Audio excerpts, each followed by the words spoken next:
এবং এই কাঁটাতারের বেড়ার পাশেই সুড়ঙ্গ আছে, কিছু কিছু কিছু সুড়ঙ্গ আছে। আমরা একটু কাছে যাওয়ারও চেষ্টা করব।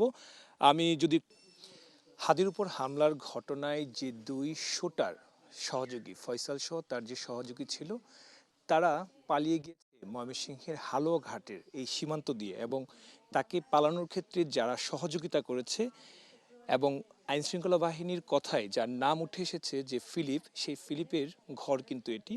এবং আইনশৃঙ্খলা বাহিনীর সদস্যরা তারা কিন্তু এই বিষয়টিকে নজরদারির মধ্যে রেখেছে এবং এই পাচারের সঙ্গে জড়িত থাকতে পারে এমন সন্দেহে ফিলিপের দুজন আত্মীয় স্বজন যারা আছে তাদেরকেও গ্রেফতার করেছে এবং ঢাকায় নিয়ে যাওয়া হয়েছে। আপনাদেরকে যদি একটু দেখানোর চেষ্টা করি যে যে অভিযোগটি এসেছে, শুক্রবার দিন হামলার পরপরই এই যে ফয়সাল এবং তার সহযোগী আলমগীর, তারা মিরপুর হয়ে আশুলিয়া হয়ে তারপর গাজীপুরে এসে এবং ময়মনসিংহ পর্যন্ত আসে। ময়মনসিংহে আসার পর ময়মনসিংহ থেকে হালুয়াঘাটের ধারা বাজারে আসেন এবং আরেকটি প্রাইভেট কারে করে সেখান থেকে মোটরসাইকেলে করে এই ফিলিপের সহযোগিতায় তার একদম সীমান্ত ঘেঁষা, ভারতের সীমান্ত ঘেঁষা যে বুটিয়াপাড়া রয়েছে সেই স্থানে তাকে নিয়ে আসা হয়েছে। এবং শুক্রবার দিন রাতের কোনো এক সময় যে অভিযোগটি এসেছে যে শুক্রবার দিন রাতের কোনো এক সময়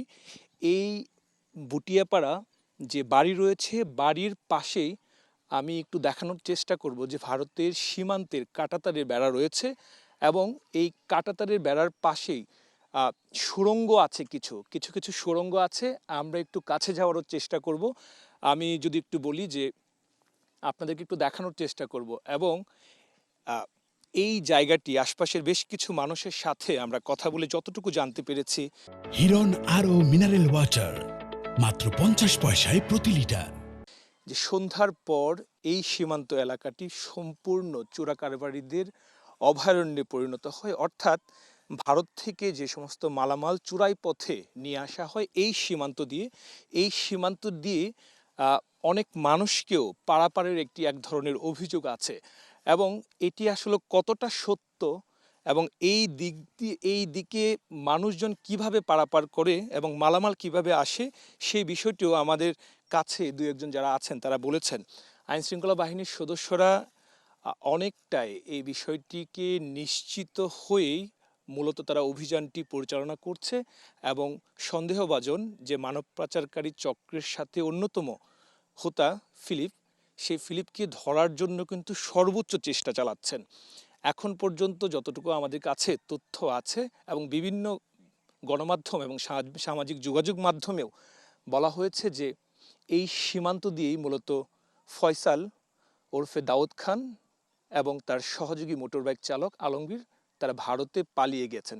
যদিও বিজিবির পক্ষ থেকে আনুষ্ঠানিকভাবে এখনো পর্যন্ত নিশ্চিত করে এই কথাটি বলা হয়নি। পাশাপাশি আইনশৃঙ্খলা বাহিনীর পুলিশ থেকেও বা অন্য কোনো দপ্তর থেকেও এখনো পর্যন্ত নিশ্চিত করে বলা হয়নি যে তারা বাংলাদেশে আছেন নাকি ভারতে পালিয়ে গিয়েছেন। কিন্তু একটি বিষয় বারবার উঠে এসেছে, এই সীমান্ত ঘেঁষা যে বাড়িটি রয়েছে ফিলিপের, এবং সে যেহেতু এখানকার চোরাকারবারি এবং বালু ব্যবসা সহ আরও বিভিন্ন ব্যবসার সাথে জড়িত এবং প্রায় সময় তার বিরুদ্ধে যে অভিযোগটি আছে যে মানব পাচারে সহযোগিতা করে থাকেন এবং মানব পাচার চক্রের অন্যতম হোতা, সেই সন্দেহেই কিন্তু পুলিশ টার্গেট করে মূলত তাকে হন্যে হয়ে খুঁজছে।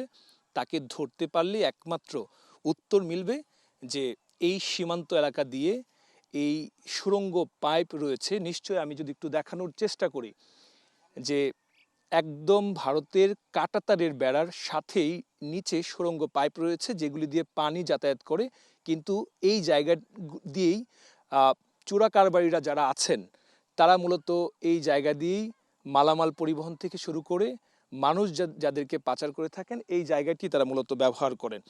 এখন এই জায়গা দিয়েই দুই হামলাকারী তারা কি ভারতে পালিয়ে গেছেন কিনা এই বিষয়টি নিশ্চিতের জন্য আইনশৃঙ্খলা বাহিনীর সদস্যরা তারা অভিযান পরিচালনা করছেন। বিশেষ করে এই ফিলিপকে ধরতে তারা সর্বোচ্চ অভিযান পরিচালনা করছেন।